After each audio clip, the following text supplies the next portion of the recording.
Hi guys, it's Bridget. Welcome back to my channel. If you're new here, definitely remember to hit that subscribe button so you can stay up to date on all of the content that I post here. Today's video is going to be my worst books of 2020.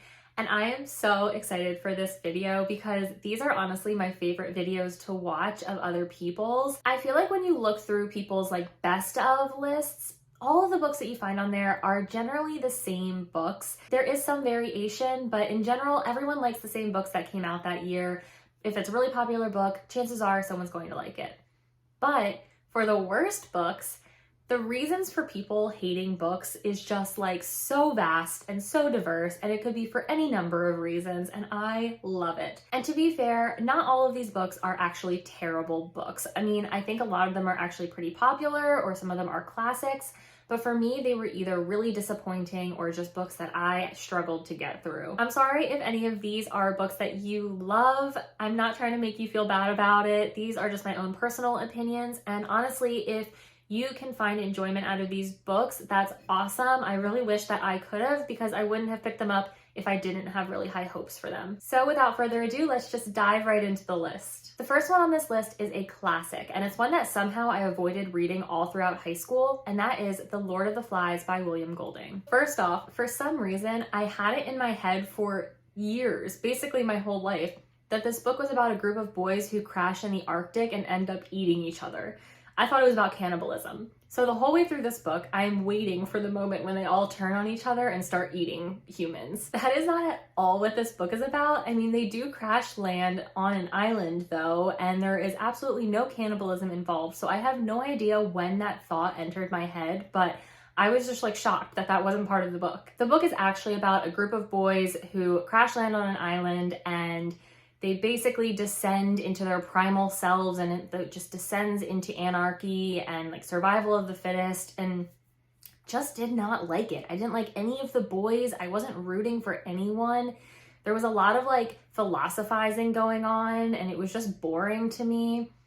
There was nothing about this book that I liked, and it was such a disappointment because I was ready for some like real thoughts on humanity, and it just did not give me that. The next book on this list is The Nickel Boys by Colson Whitehead. And I feel like it's kind of controversial to put this one on the list because I think that his work is very impactful. I think that his books do have a place, but they just are not for me. This is about a young Black boy who is arrested. I think it's in the 60s.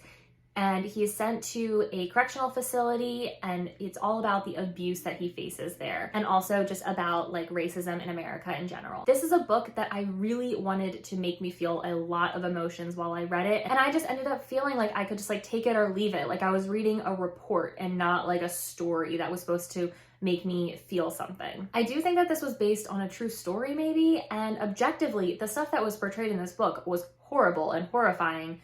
But I felt so detached from the characters. I didn't feel like there was anything that made me root for them, really. So in the end, I just kind of really was left not feeling much of anything. And it was such a disappointment because I thought that this one would be so powerful. The next book on my list is This Is How You Lose the Time War by Amal El-Mohtar. This was another one that I had such high hopes for. And honestly, that's why it's on this list, is because my expectations for this were just through the roof. This is a recently released sci-fi novel told in the form of letters between two like soldiers or generals in a time war. Within these letters, you see how these two characters challenge each other and keep each other on their toes. And despite the fact that they are mortal enemies, they form a love for each other. On paper, this sounds like something I would adore. In practice, I just could not get into the story. The writing was so flowery and just like overly poetic that half the time I had to keep rereading pages just to figure out if I understood what was happening. For some people,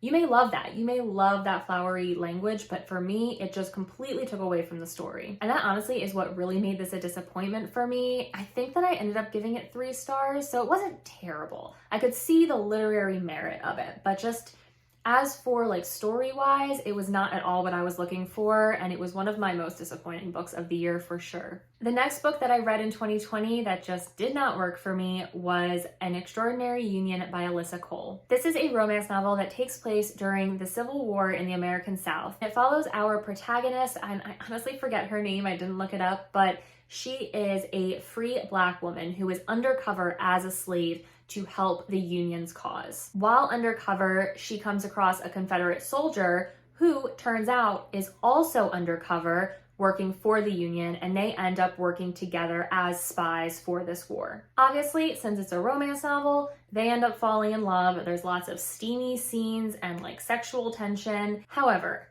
I did not buy their relationship for a second. Their dialogue with each other was just so forced, and it just made me roll my eyes. To me, it felt like somebody was trying to be overly PC the way that their interactions were with each other as like a white man and a Black woman, and that like power dynamic, which obviously there is a huge power dynamic there.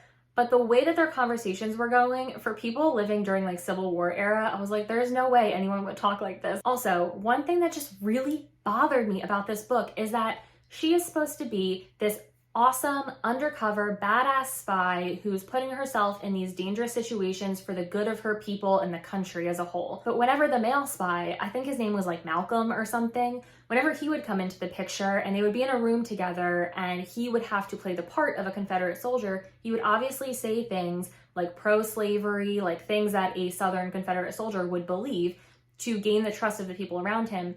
And she would get all pouty and just be like, do you really believe these things? Or she'd get like all hurt and like start thinking about all the mean things that he said in her presence.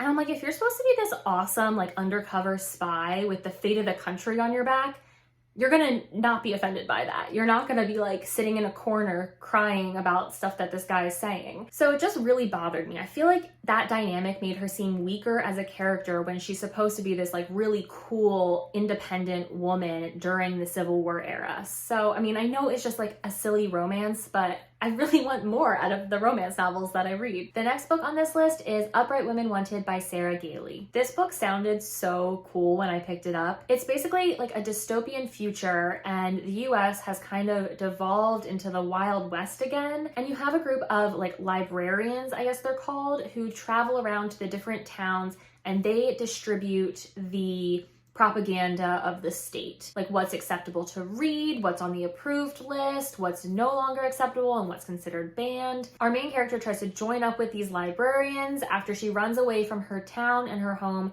after somebody that she's really close with is executed for, I think it's like treason or something like that. From there, it sort of just becomes like this queer, lesbian, Wild West kind of story.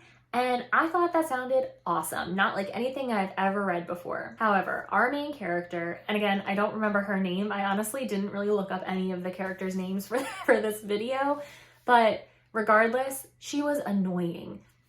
She was so whiny. She was supposed to have grown up in this really oppressive, mean world, and she just was too innocent. I don't know, like she just really bothered me as a character. And then on top of that, I just really wasn't interested in the actual plot. Like it didn't really seem like there was much of a plot. They just seemed to be roaming around, and then at some points like people would chase them. And I just couldn't really figure out what the whole point of the story was. I can see how you might like this book if you're really into queer literature or you really like super quirky books. But for me, it just really missed the mark. The next book on this list is probably actually the one that I am most disappointed with, and that is The Last Kingdom by Bernard Cornwell. This is actually a Netflix show, and I watched the Netflix series first, and I loved it. I binged like all 4 seasons in 3 days maybe, and I could not stop watching it. Then I rewatched the series because I just loved it so much. So then I found out that it was a book series first, and I thought this is perfect. I can pick these up and just kind of like get my fix while waiting for the next season to come out on Netflix. Unfortunately, it did not work out that way. So these books follow Uhtred, who is a warrior living in the 9th century in the area that would be England. He's English by birth, but he is kidnapped as a child by the Danes, who have been attacking his area and his country for generations, and he's raised as a Dane. Then eventually as he grows up, he has to decide if his loyalties are going to stay with the Danes who raised him, or if he's going to fight with King Alfred the Great to protect and unify England. The show The Last Kingdom was fantastic, and honestly like everything that I want out of a show. The books were so disappointing. they were honestly just kind of boring. They're told in the first person, which I also didn't like because part of the beauty of the show was the amazing characterization you get and how much you can see the motivations and the personalities of each person within the story. The books, you don't get that because all you're focused on is Uhtred's point of view. On top of that, I don't know if the book was just written for men maybe, or just not written with me in mind, but Uhtred was so single-minded. All he cared about was being part of a shield wall in battle. Well, no, okay, he cared about being in a shield wall, being with women, and fighting battles. That was pretty much it. And the charm of the show was lost in the books. And then on top of all of that, the first book only covered like the first 3 episodes of the show. So I'm definitely not going to read the rest of the books. They were really disappointing to me. And maybe the series gets better as Uhtred gets older and more mature, but I just am not about to invest all that time in maybe 10 books just to catch up with the show.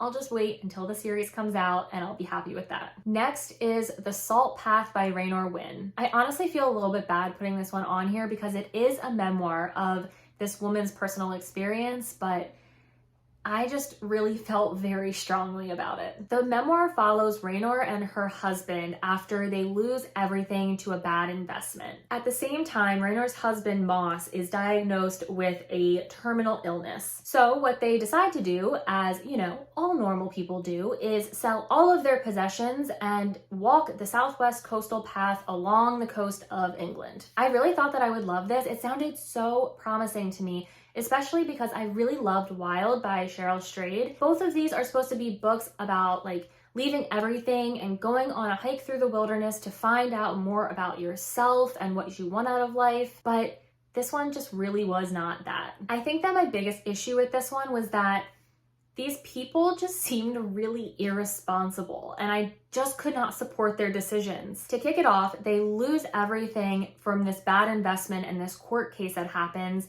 and she claims that they found the piece of evidence that would have cleared everything and put them in the right. But then she thinks that she can just show up at court with it and think that it's going to be admissible, and that it's the system that got her. Then they have no money and they decide to walk this path, and they just make really poor decisions about what they're going to bring with them. And then there's so many instances where they have like 25 cents to their name and they spend that 25 cents on an ice cream cone.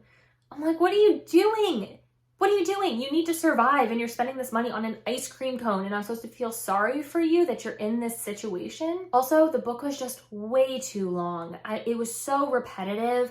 Everything was just walk, eat ramen, set up the tent, feel tired the next day. Walk, eat ramen, set up the tent, etc., etc. It could have been edited down at least 100 more pages. I really feel like this book missed a great opportunity to really comment on like homelessness or desperation or what does poverty mean? But I just really didn't get any of that from the book in the end, and I was really, really disappointed that it wasn't more impactful. The next book that just really did not work for me was The Bridges of Madison County by Robert James Waller. This is a book that my mom and my sister love. They just talk about all the time how it is this epic love story and it's just so beautiful. So I read it this summer and I just did not feel that way at all. This is about a housewife living in like middle America, and she is lonely and sad and not really living up to like her full potential.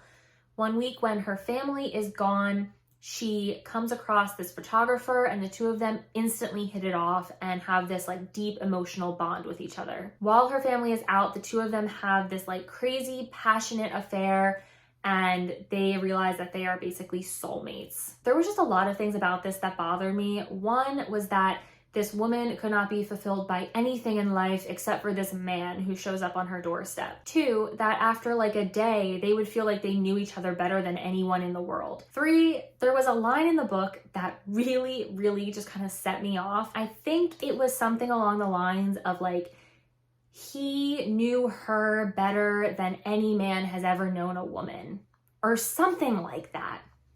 Like, I don't know, but I just really hate when books or like movies make women out to be these like mysterious, deep creatures who are just unknowable. They're just people. And to say that like no one has ever known a woman the way he has is just, come on, seriously? So it bothered me and it turned me off of the romance. That's not the kind of romance that I like. I like feeling like it's natural and that there's a connection there and not just this insta love. So sorry, Mom and Emily, like don't hate me, but the book was just not meant for me. The next book that was a huge disappointment to me is actually another romance. So maybe I just don't like romances. I feel like I do. I don't know. Maybe I'm just picking up the wrong ones. But this one was Call Me By Your Name by Andre Aciman. This one is beloved by so many people, and I feel like on paper, it's perfect for me. It's a gay romance with lots of tension and like self-doubt, and it's set in Italy, and it just like sounds like just this wonderful setup for a great romance. However, their relationship seemed kind of toxic to me, and Elio as a character just was not very likable. He was so whiny, just constantly moping around. The book itself is told from Elio's point of view, and it felt like every other page was just paragraphs and paragraphs of this exact situation. Elio would walk into the room and you'd hear his thoughts just being like, oh, he's here. Oh, should I go back? Oh, will he notice if I'm here? Maybe if I just play it cool. Oh, I'm gonna walk past. He didn't look at me the way I thought he would look at me. Does he hate me? I hated it. I hated listening to his internal monologue. Half of this could have been avoided if they just talked to each other and stopped like skirting around the whole situation. Maybe watching the movie would be better because I've heard the movie is just absolutely beautiful, but the book, it was just not good. Okay, we are on the last book. If you have made it this far, good for you, and thank you for just listening to me rant. But the last book on this list is The 12 Dates of Christmas by Jenny Bayliss. This one had so much potential to be super, super cute, perfect for the holidays, and it just wasn't. It was so repetitive. The 12 dates were just too much, and all of them seemed to kind of end the same way. They all ended in the guy being a jerk, there being a terrible snowstorm, or the guy being in love with somebody else. That's like all of the dates, and that happened 12 times. And then also the main love interest was so obvious from the very beginning. Like there was no real twist. I think everyone could tell from the very first page who the love interest was going to be. And I just wanted more. I wanted to feel like kind of warm and fuzzy while reading it. And most of the time I was just rolling my eyes, and it was really a terrible way to end the year. And that is it. Those are the 10 worst books that I read in 2020. Obviously, not all of them were like terribly written or horrible books, but they were all huge disappointments to me. Let me know what your worst book of the year was in the comments, and please remember to like and subscribe. Be sure to find me over on Goodreads and Instagram. I will put links to both of those accounts in the description below. Otherwise, guys, thanks so much for watching, and I will see you all in my next video.